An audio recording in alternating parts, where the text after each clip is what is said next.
एक मर्तबा अजान हो रही थी, प्यारे आका का दौर है, ठीक है ना। काफी सारे लोगों को शायद कंफ्यूजन रहती है, जो हम नबी पाक के नाम पर अंगूठे चूमते हैं, ये कहां से लेकर आए? गौर से सुन लो, नबी पाक का दौर, अजान हो रही है,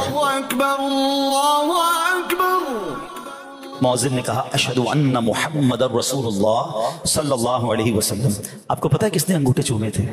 हाँ, यारे गार और यारे मज़ार, खलीफा अव्वल सैयदना सिद्दीक़ अकबर ने जब नबी पाक का नाम सुना ना, तो बेसाख्ता अपने अंगूठों को चूमा और आंखों से लगाया। सुभान अल्लाह, मेरे आका ने सुनो क्या फरमाया, मन फ़अल मिस्ल मा फ़अल खलीली। हजरत अबू बकर की किस्मत पर जान कुर्बान। नबी पाक ने पता है उन्हें क्या कहा? फरमाते मेरे प्यारे दोस्त जैसा अमल अगर किसी ने किया, मेरे खलील खलीली, मेरे खलील जैसा, मेरे दोस्त जैसा अगर किसी ने अमल किया, फ़क़द हल्लत अलैहि शफ़ाअती, उसके लिए मेरी शफाअत हलाल हो गई।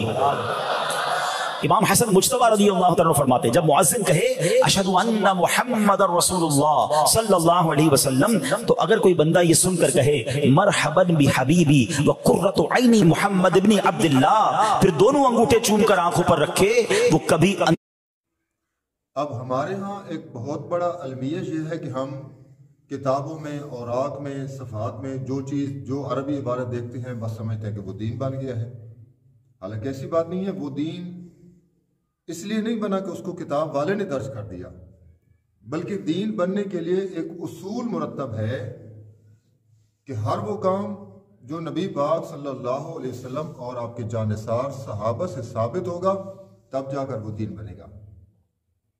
और फिर दीन इस्लाम का ये उसूल है और नजरिया इस्लाम ने दी है कि इबादत अल्लाह की करनी है और इताअत रसूलुल्लाह सल्लल्लाहु अलैहि वसल्लम की करनी है।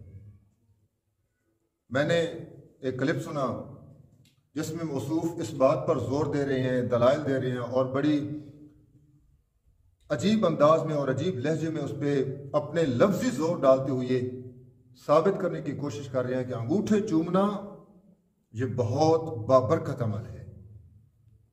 और जब मैंने दलाइल सुने तो फिर मैं यही समझा कि सिर्फ अल्फाज का जोर है, लहजे का जोर है, दलाइल का जोर उसमें है ही नहीं।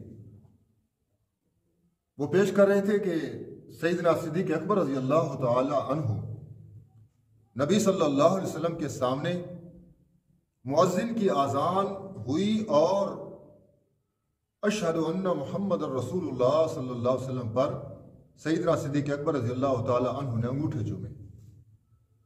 आप सल्लल्लाहु अलैहि वसल्लम ने यह अमल देखा और फरमाया मन फ़अल मिस्ल मा फ़अल खलीली फ़क़द हल्लत शफ़ाअती, कि जिसने मेरे खलील जैसा अमल किया उस पर मेरी शफाअत हलाल हो गई।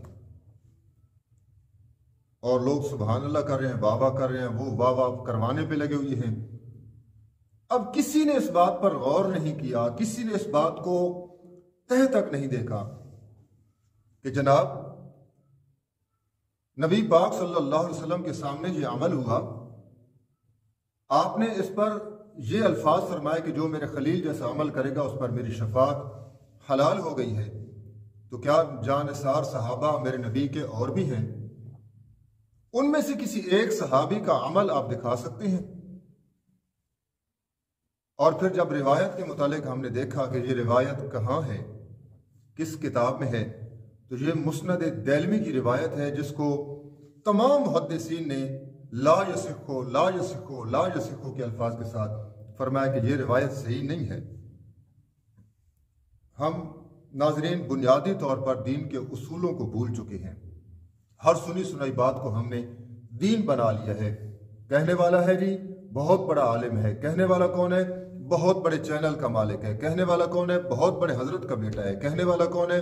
वो बहुत खूबसूरत चेहरे वाला है, बारिश आदमी है, सर पे पगड़ी अमामा है, लिहाजा उसकी बात ठीक है। तो याद रखें, किसी बात के ठीक होने के लिए ये दलाइल नहीं है।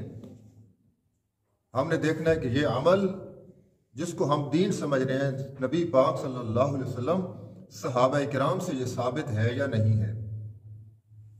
नकली तौर पर तो मैं इसको साबित कर चुका हूं कि ये रिवायत तमाम मुहद्दिसीन के यहाँ ज़ईफ है। और अगर इसको अकली तौर पर लें, अकली तौर पर भी ये रिवायत ठीक नहीं महसूस होती, इसलिए कि नाम मोहम्मद सल्लल्लाहु अलैहि वसल्लम लेने वाला बंदा वो हाँ नाम ले रहा है और मैं यहाँ पर अंगूठे चूम रहा हूँ। ये अकल के भी खिलाफ है। होना तो यूं चाहिए कि जिस जगह से नाम मोहम्मद निकला है फिर जाकर उन होंठों को चूमना चाहिए, लेकिन ये कोई नहीं करता। नाम कहीं कोई ले रहा है और लेने वाला नहीं चूम रहा, ये सुनने वाला चूम रहा है। और फिर देखें कि आप आज़ान के अंदर दो हस्तियों का नाम लिया जाता है, एक अल्लाह का और एक नबी पाक सल्लल्लाहु अलैहि वसल्लम का। अगर आप इन दोनों की मोहब्बत का तकाबुल करें कि इनमें से ज्यादा मोहब्बत के लायक कौन है, तो यकीनन जवाब आएगा कि अल्लाह ताला सबसे ज्यादा मोहब्बत के लायक है। तो फिर अगर मोहब्बत की यही दलील बना दी जाए कि मोहब्बत का तकाजा यह है कि नबी पाक सल्लल्लाहु अलैहि वसल्लम के नाम पर अंगूठे चूमे जाएं, तो फिर अल्लाह ज्यादा मोहब्बत का हकदार है, फिर अल्लाह के नाम पे भी अंगूठे चूमने चाहिए। लेकिन अल्लाह के नाम पे कोई नहीं अंगूठे चूमता, और सिर्फ सैयदना सिद्दीक़ अकबर ही चूमते हैं नबी पाक सल्लल्लाहु अलैहि वसल्लम के नाम पर। क्या बाकी सहाबा में मोहब्बत नहीं पाई जाती, या क्या उनको शफाअत की जरूरत नहीं? एक उम्मत को गलत रास्ते पर और बेदीनी की तरफ और लग़वियात की तरफ लगा दिया गया कि बस इन्हीं चीजों में लगकर वो नबी सल्लल्लाहु अलैहि वसल्लम की मोहब्बत का दम भरे। तो याद रखें मेरे दोस्तों बुजुर्गों, दीन उसका बुनियादी उसूल है मा आना अलैहि व अस्हाबी, कि हर वो बात दीन बनेगी जिस पर मेरा अमल है और मेरे सहाबा का अमल है। और मौसूफ जब दूसरी दलील देने लगे तो मैं उस पर हंसबी से ही बड़ा ताज्जुब भी किया कि हजरत हसन रजी अल्लाह ताला अन्हु फरमाते हैं कि जो शख्स नाम मोहम्मद सल्लल्लाहु अलैहि वसल्लम सुनकर अपनी आंखों पे लगाएगा वो कभी अंधा नहीं होगा। फिर आगे से वाह वाह वाह वाह वाह वाह। किसी कहने वाले ने यह नहीं कहा कि जनाब आप अपने मुतालिक क्या राय देते हैं, आपके चेहरे पर ऐनक भी लगी हुई है और आप दलील दे रहे हैं कि जो शख्स नाम मोहम्मद पर अंगूठे चूमेगा वो कभी अंधा नहीं होगा, तो आप अपने मुतालिक क्या राय देते हैं? आपने अपने चेहरे पर ऐनक जो लगा के रखी है, क्या आप नाम मोहम्मद पर अंगूठे नहीं चूमते, या आपके चूमने के अंदर कोई शक है, मशकूक है, नीयत आपकी ठीक नहीं है? इस तरह की लग़वियात हमारे दीन का हिस्सा बन गई, जिस वजह से उम्मत के अंदर बिगाड़ पैदा हुआ।